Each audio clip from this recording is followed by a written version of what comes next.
ونستعينه ونستغفره ونؤمن به ونتوكل عليه ونعوذ بالله من شرور أنفسنا ومن سيئات أعمالنا من يهده الله فلا مضل له ومن يضلل فلا هادي له ونشهد أن لا إله إلا الله وحده لا شريك له ونشهد أن سيدنا ونبينا ومولانا صلى الله تعالى عليه وعلى آله وأصحابه وأزواجه وذرياته وسلم تسليما كثيرا كثيرا. قال النبي صلى الله عليه وسلم اعملوا بطاعة الله واتقوا معاصي الله ومروا أولادكم بامتثال الأوامر واجتناب النواهي ذلك وقاتل لهم ولم ينال قاتل الإسلام. دوستوں بزرگوں، یہاں برابر اس حقیقت کا بیان ہوا ہے. ہمارے صدی کے محترم مولانا محمد اقبال صاحب عموماً انہیں کی نگرانی میں انہیں کے پروگرام سے متعلق آتا تھا، بیان کرنے کا موقع ملتا تھا. سننے والے بھی ماشاءاللہ بہت ہی مستعد، بہت ہی طالب معلوم ہوتے تھے. آج بھی ایسی ماشاءاللہ ہے. وجہ اتنی ہی ہے کہ ہم دعا کریں اللہ تعالیٰ سے کہ حضرت مولا ہے کہ اللہ تعالیٰ مغفرت فرمائے، جنت میں اعلیٰ سے اعلیٰ مقام عطا فرمائے، ان کے اہل و عیال کو صبر و سکون عطا فرمائے.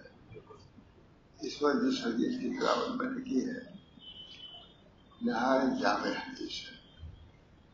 اس کو شامی عالم نے اپنی کتاب میں نقل کیا ہے.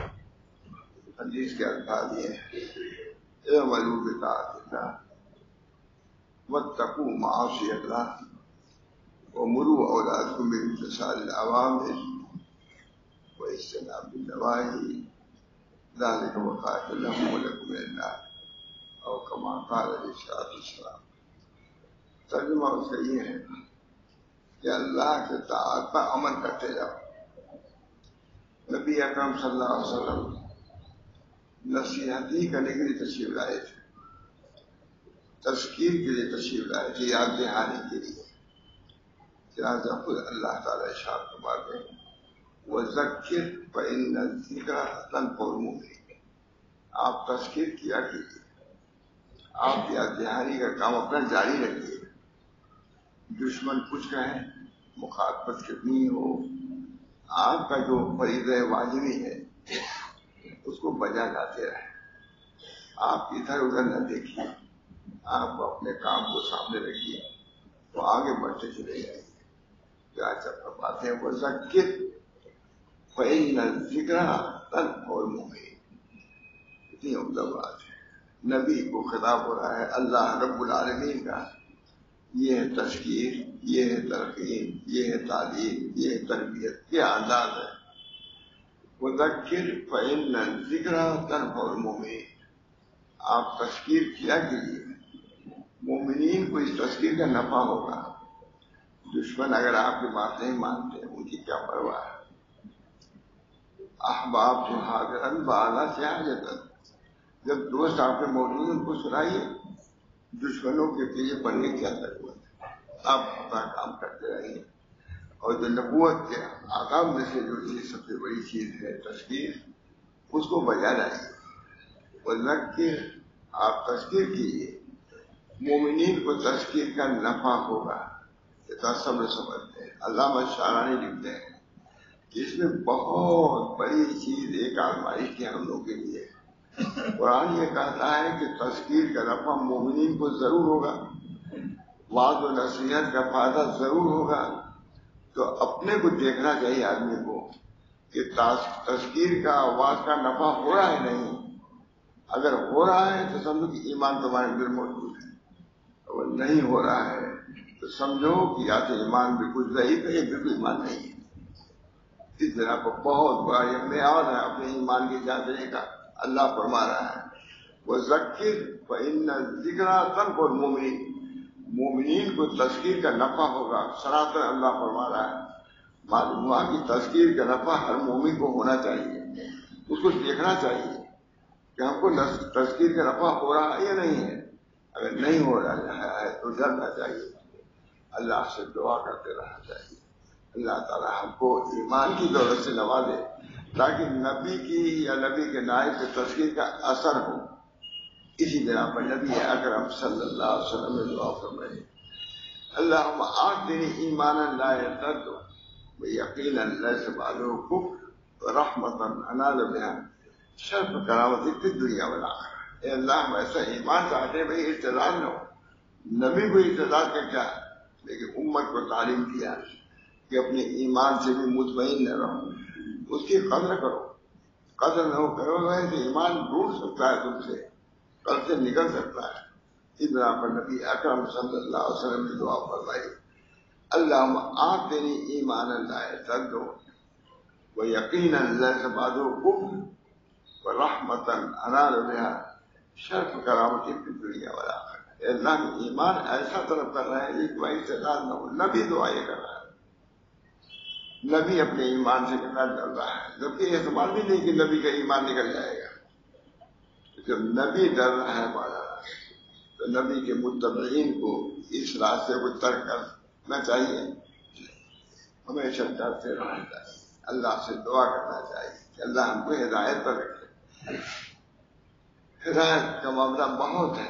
خود نبی اکرم صلی اللہ علیہ وسلم برابر دعا فرماتے تھے اللہم اہدنا وسددنا.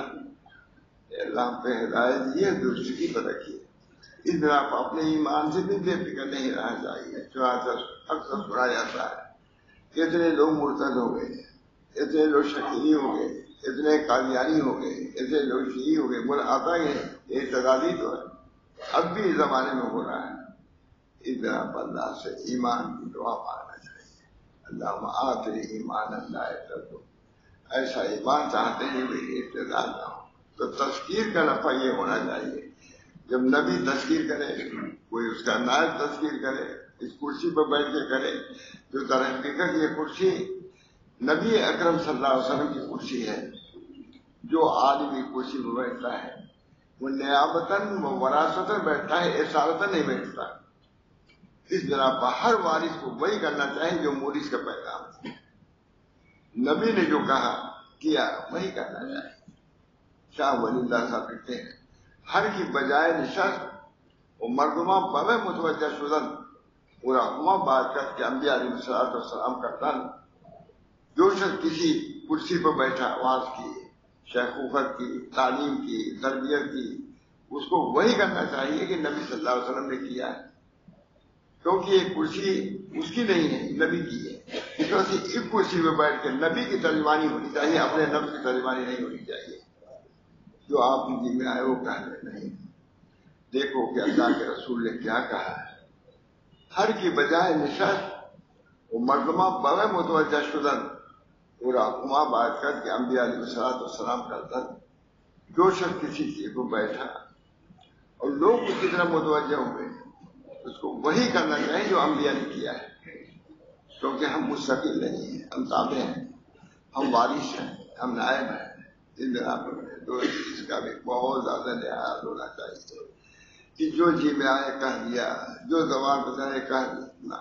آپ محتاج ہیں اپنے نبی کی اتباع کے, ہر وقت محتاج ہیں. ہر وقت پیش نظر رکھنا ہوگا کہ ہمارے نبی نے کیا کیا. سب سے پہلے میرے بیان جمع بہت اور بات ہے. میں نے کہا اس کرسی پر بیٹھنے کے لیے سب سے پہلی چیز یہ ہے وہ اعلان کرے لا اسألکم اجرا, تم سے اجر کا ہم سوال نہیں کرتے. ہر نبی نے اعلان کیا ہے.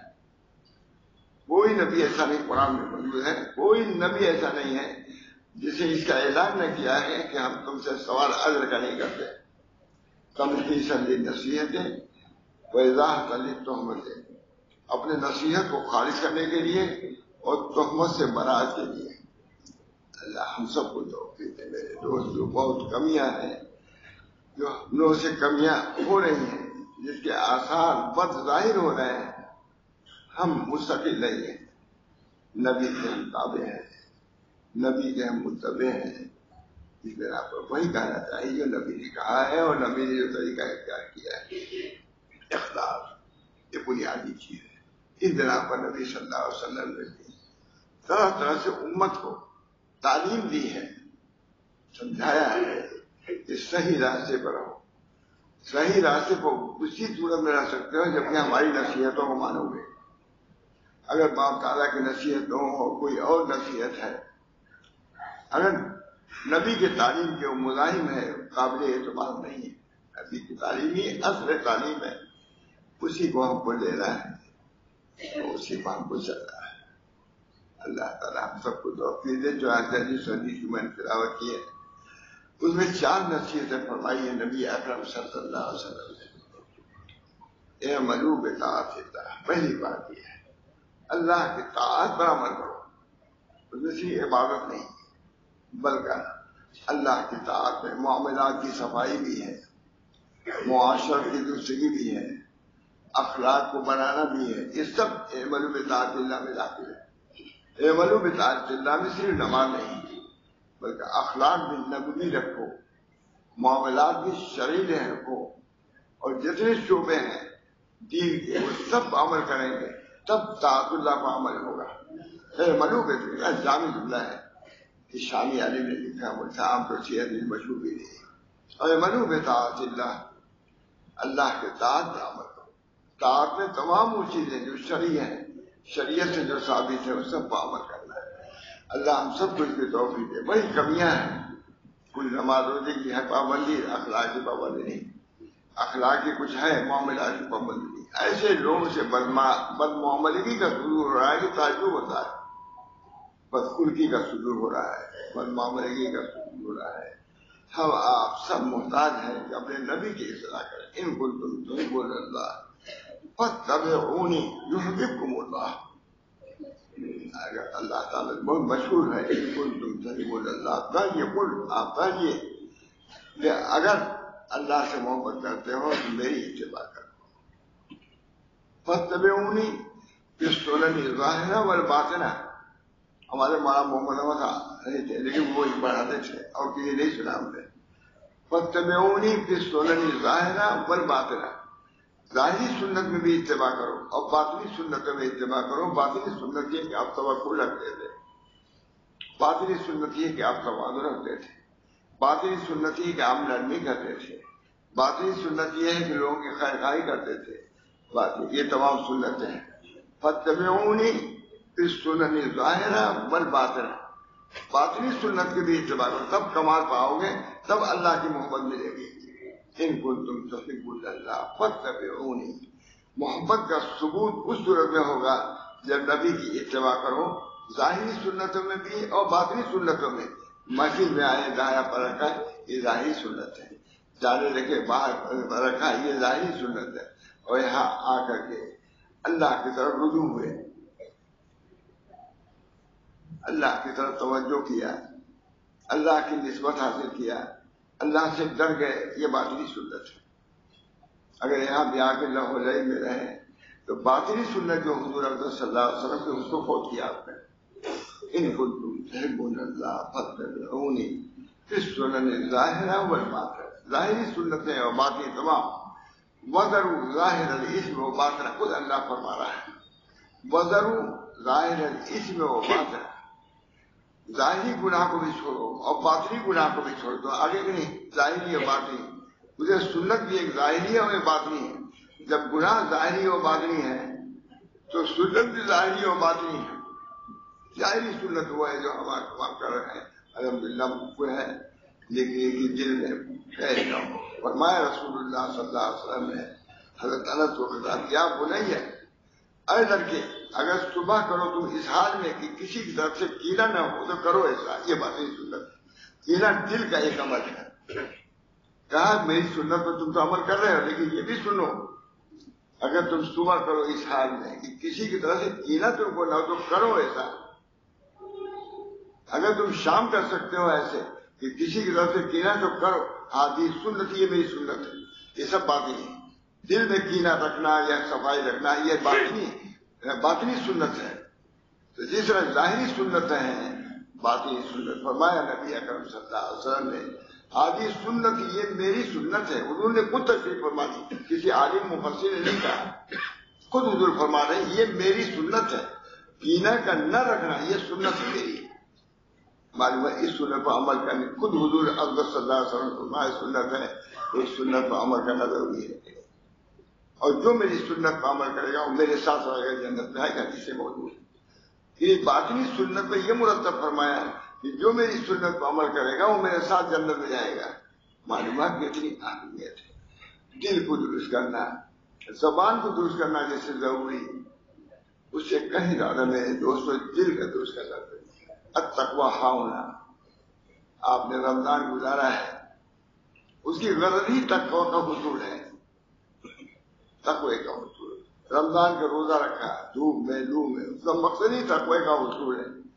تراویح پڑھا، اطاعت اور فرمانبرداری کیا، یہ سب تقوی کے حصول کے ہوا۔ تقوی تو باطنی چیز ہے، خود نبی اکرم صلی اللہ علیہ وسلم فرما رہے ہیں تقویٰ ہاؤنا ہے، تقویٰ یہاں ہے۔ معلوم ہوا کہ اس کی فکر بھی ہم کو رکھنے کی ضرورت ہے۔ اللہ تعالیٰ ہمارے دلوں میں اپنا خوف پیدا کرے، خوف و خشیت پیدا کرے، یہ باطنی سنت ہے۔ یہی ہمارے علماء و مشائخ اس کی طرف متوجہ فرماتے رہتے ہیں، اس لیے یہی ہے تزکیہ نفس۔ اللہم آت نفس تقواہا وزکھا انت خیر من زکاہا انت ولیھا مولاھا۔ اے اللہ ہمارا نفس جو ہے وہ سب فجور کو اختیار کر لے، آپ ہدایت دیجیے ہمارے نفس کو کہ وہ تقویٰ کو اختیار کرے۔ اللہم آت نفس تقواہا وزکھا انت خیر من زکاہا انت ولیھا مولاھا۔ اللہ ہم سب لوگوں کو تقویٰ کی نعمت سے آراستہ پیراستہ فرما دے۔ ایک مہینے کا روزہ رکھا گیا، دھوپ میں لو میں، سب کیا ہے اے سی نہیں، بہت سے لوگ گرمی میں رہے ہیں، پنکھا بھی نہیں تھا، روزہ رکھا ہے۔ اللہ اس روزے کو قبول فرمائے اور وہاں کے راحت سے، وہاں کے سائے سے اس کو متوجہ فرمائے۔ تقوی اللہ بڑی دولت ہے۔ فرماتے ہیں نبی اکرم صلی اللہ علیہ وسلم پہلی نصیحت دیا ہے اے ملو بطاعت اللہ، دوسری نصیحت کیا ہے واتقوا معاصی اللہ۔ نبی کی بات ہے، شان عبارت بھی ایک شان کی ہوتی ہے۔ جوامع الکلم، حضور صلی اللہ علیہ وسلم جوامع الکلم، اے ملو بطاعت اللہ واتقوا معاصی اللہ ومروا اولادکم بامتثال الاوامر واجتناب النواہی ذلک وقار لهم لهم النار۔ کتنی عمدہ عبارت ہے۔ کوئی شاعر کہے سب نمازہ سب پڑھے ہوں گے، آپ بھی پڑھے ہوں گے، وہ عبارت جو نبی صلی اللہ علیہ وسلم کے اندر شان ہے اور جس کا سراست ہے وہ دوسرے کے کلام میں نہیں آ سکتی۔ جیسے قرآن کا کوئی برابری نہیں کر سکتا، ہمارے نبی صلی اللہ علیہ وسلم نے جو حدیثیں بیان کی ہیں اس کی بھی کوئی برابری نہیں کر سکتا۔ وہ بھی وہی غیر مطلوب ہے، وہی وہ بھی ہے، صرف تلاوت نہیں کرتے، ورنہ وہ بھی اللہ ہی کی طرف سے وہ الفاظ حضور کے زبان پر جاری کیے گئے۔ اے ملو بطاعت اللہ واتقوا معاصی اللہ، نہیں سمجھتا اللہ کے معاصی سے بچاؤ۔ اے ملو عمل کرو، اللہ کے طاعت پر عمل کرو، جتنے بھی طاعت ہیں، چاہے نماز روزہ ہو، چاہے اخلاقیات ہو، چاہے معاملت ہو، چاہے معاشرت ہو، اس پر عمل کرو۔ معاشرت تھی نبی صلی اللہ علیہ وسلم کی۔ مسجد تشریف فرما تھے، ایک عرابی آئے، ابوبکر صدیق عمر نہیں، ایک عرابی دیہاتی آئے، حضور کھسکنے لگے۔ صاحب نے کہا یا رسول اللہ مسجد میں بہت جگہ میں بیٹھ جاؤں گا، میں ایک نبی کے آنے سے اتنی بھی حرکت نہ ہو، ایک مسلمان کے آنے سے نبی کے اندر اتنی حرکت نہ پیدا ہو۔ اہل ایمان کی کیا تھی قدر تھی، چاہے وہ عربی ہو دیہاتی، ایمان تو اس کے دل میں ہے۔ نبی جو ایمان کے اعلیٰ چوٹی پر ہے، نبوت سے بڑھ کے کیا ہے، لیکن وہ بھی کھسکنے لگتا ہے۔ آج ہے میں اکثر دیکھتا ہوں کوئی آئے ٹس سے مس نہیں ہوتے لوگ، نبی تو ٹس سے مس ہو جاتا ہے، لیکن امتی چاہے ولی آگے چاہے مولوی آئے ٹس سے مس وہی سے بیٹھے رہے۔ یہ نبی کی سنت نہیں ہے۔ نبی کی سنت یہ ہے کہ مومنین کی رعایت کرو، غیروں کی مراعات کرو۔ سیٹ پر اگر بیٹھے ہو قدر جاؤ، وہ بھی قدر کرتا ہے، اور تم اپنے مقتداؤں کے لیے بھی رعایت نہیں کرتے، جو چاہو۔ اعملوا بطاعت اللہ واتقوا معاصی اللہ۔ اللہ معاشی سے گناہوں سے بچاؤ اپنے کو. عام بات الحمدللہ راستے میں کتنی معاشی آتی ہیں, کسی پر بیان نہیں کر رہا, معاشی اس وقت اپنے آنکھوں کو محفوظ رکھنا, دلوں کو محفوظ رکھنا معمولی بات نہیں. ایک بہت بڑے افسران تھے, بہت بڑے لوگ, دیکھ سے کہا ابھی تم حضرت گنج کے بازار سے گزرتے ہو تو کیا اپنی آنکھ کو بچا لیتے ہو؟ کہا ہاں, بس یہ توفیق سے گزرو. اس زمانے میں بھی آنکھوں کی حفاظت کرتے ہیں لوگ, ہے مشکل لیکن آنکھوں کی حفاظت ہو جاتی ہے. کانوں کی حفاظت اب بھی ہوتی ہے. ایک آدمی لندن سے لکھا کہ حضرت یہاں گناہوں سے کیسے بچے؟ میں نے کہا جیسے بمبئی میں لکھنؤ میں بچتے ہوئے بچا وہاں جو خدا یہاں جس سے بچتے ہو وہاں بھی تو پکڑ والا ہے, اس کو محفوظ رکھو, بچو گے. چاہے لندن میں رہو چاہے فرانس میں رہو, اس وقت بھی بچ سکتا ہے. اللہ بچاتا ہے جب ارادہ کرتا ہے آدمی, اللہ اس کی مدد کرتا ہے. طاعات پر بھی وہی مدد کرتا ہے اور معاشی سے بچے تو وہی مدد کرتا ہے. ارادہ تو کرو, اللہ بچانے والا ہے. طاعات پر عمل کرنا, معاشی سے بچنا طاعت سے زیادہ مشکل ہے, مگر اللہ جس کے لیے آسان کرتے اس کے لیے آسان ہے. کچھ نہیں, کیا ہے یہ چیز. اللہ تعالیٰ ہم سب کو واتقوا معاصی اللہ, اللہ کے معاشی چاہے وہ کبیرہ ہو یا صغیرہ بچاؤ اپنی کو. حضرت خانی فرماتے ہیں کہ صغیرہ سے بھی بچو, کیونکہ صغیرہ ایک سمجھو کہ ایک چنگاری ہے آگ کی, تو جیسے گھر کو جلانے کے لیے پورا تنور کے آگ کی ضرورت ہے, اسی طرح ایک چنگار کی بھی ضرورت ہے, سب جلا دے گا. اس وجہ سے اللہ اگر پکڑ پہ آ جائے تو صغیرہ کو ایسے جہنم میں ڈال دے. کوئی ہاتھ ان کا پکڑ سکتا ہے؟ صغیرہ وہ بھی تو نافرمانی ہی ہے. اب کوئی کہ صغیرہ ہی ہے, صغیرہ نہیں. اگر صغیرہ کو چھوٹے گناہ کو چھوٹا گناہ کرو گے تو وہ کبیرہ ہو جائے گا.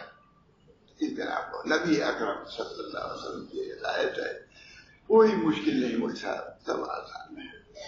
تصور کرو سب آسان ہے. اعملوا بطاعت اللہ واتقوا معاصی اللہ وامروا اولادکم بامتثال الاوامر واجتناب النواہی. اپنے بچوں کو بھی اس کا حکم کرو. یہ کتنی عمدہ جامع حدیث, خود تو کرو ہی, بچوں کو بھی اس کا عمل کرو کہ بیٹا طاعات کو بجا لاؤ, نمازوں کی پابندی کرو, تلاوت کرو.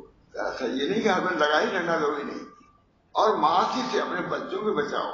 اعملوا بطاعت اللہ واتقوا معاصی اللہ وامروا اولادکم بامتثال الاوامر واجتناب النواہی, نواہی سے بچاؤ. ذالک وقائد لهم لكم من النار, جو تمہارے لیے ہمارے لیے سب کیا ہے, وقایا ہے جہنم سے. جہنم سے بچنے کا یہی ذریعہ ہے. اور نبی بیان کیا کہ ہم لوگ ایک جگہ گئے تو اس وقت بابری مسجد گری ہوئی تھی. سب کے دل میں تھا کہ مولانا آئے ہیں, وہاں صدیق صاحب اقوام الزمان, یہ ضرور اسی پر کوئی بات کریں گے. میں نے تمہاں سے یہی حدیث پڑھ دی کئی شدرے صاحب زمانے کے بعد. مولانا صدیق صاحب نے اس کی تصحیح کر دی.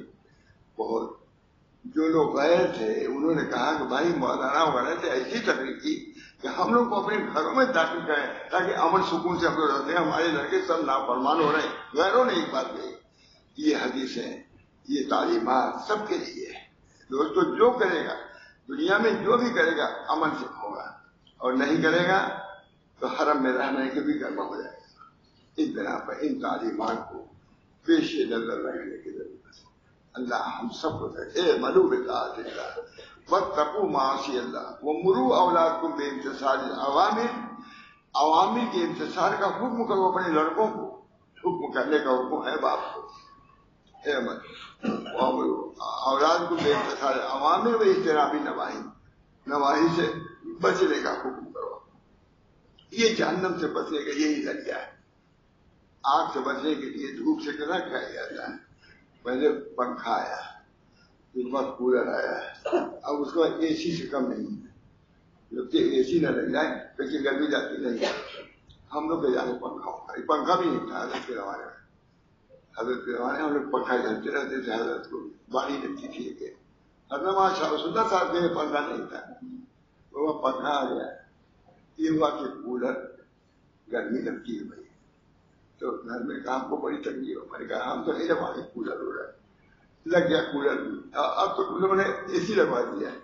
اس لیے گرمی سے بچنے کے لیے دوستوں، گرمی سے بچنے کے لیے سب اہتمام کیا جا رہا ہے، اور وہاں کی گرمی سے بچنے کے ابھی یہ کیا اس میں یہی بتایا جا رہا ہے ذالک وقائد لہم من النار، یہ تمہارے لیے تمہارے بچوں کے لیے آگ سے بچنے کا یہ ذریعہ ہے، اس پر عمل کرو گے تو وہاں کی گرمی سے تم بچ جاؤ گے۔ یہی ہوا اعملوا بطاعۃ اللہ واتقوا معصیۃ اللہ ومروا اولادکم بامتثال الاوامر واجتناب النواہی، جب یہ کرو گے تو وہاں کی گرمی سے بچ جاؤ گے۔ آج اعلان ہوتا ہے، میں اعلان میں کرنے کے آیا ہوں کہ گرمی سے بچایا، لوگ سمجھا کہ یہ گرمی، میں نے کہا نہیں، جہنم کی گرمی سے بچانے کا نسخہ لے کے آیا ہوں۔ یہ جہنم سے گرمی کو بچانے کے لیے، یہاں کی گرمی کے لیے سب تیاری آ جائے کہ کولر ایک دشا میں چاہے تو سردی سب آدمی پورا محلہ گھمائے گا، لیکن یہ گرمی جو ہے کل نار جہنم اشد حرا، آگے پہنچے کل نار جہنم اشد حرا، جہنم کے آگ سب گرمیوں سے بڑھ کے گرمی ہے، اس گرمی سے بچنے کے لیے ہم کو آپ جو مومن ہیں ان کا تو ایمان اس پر ہونا چاہیے، جب ایمان ہوگا تو بچنے کی بھی صورت ہوگی، وہ اعمال جو اسے بچنے کے لیے معین ہوں گے اس کو آدمی بآسانی بسہولت بخوشی قبول کرے گا۔ اللہ ہم سب کو توفیق دے۔ وآخر دعوانا ان الحمد للہ رب العالمین۔ وقت ہو گیا، اللہ تعالیٰ ہم سب لوگوں کو عافیت دے، اللہ تعالیٰ عافیت دارین عطا فرمائے، اللہ ہم لوگوں کے روزوں کو قبول فرمائے، تلاوتوں کو قبول فرمائے، حضرات کی وفات ہوئی ہے اللہ ان کو جہنم کے آگ سے محفوظ فرمائے، جنت میں داخلے کا فیصلہ فرمائے۔ یا اللہ ہم سب لوگوں کو دین و ایمان پر قائم و دائم فرمائے، اپنے دین پر ثابت قدم ہم کو رکھے، جو نبی اکرم صلی اللہ علیہ وسلم تعلیمات دے گئے ہیں، ہمارے مشائخ جو تعلیم دے گئے ہیں اس پر عمل کرنے کے ہم سب کو توفیق دے۔ وآخر دعوانا ان الحمد للہ۔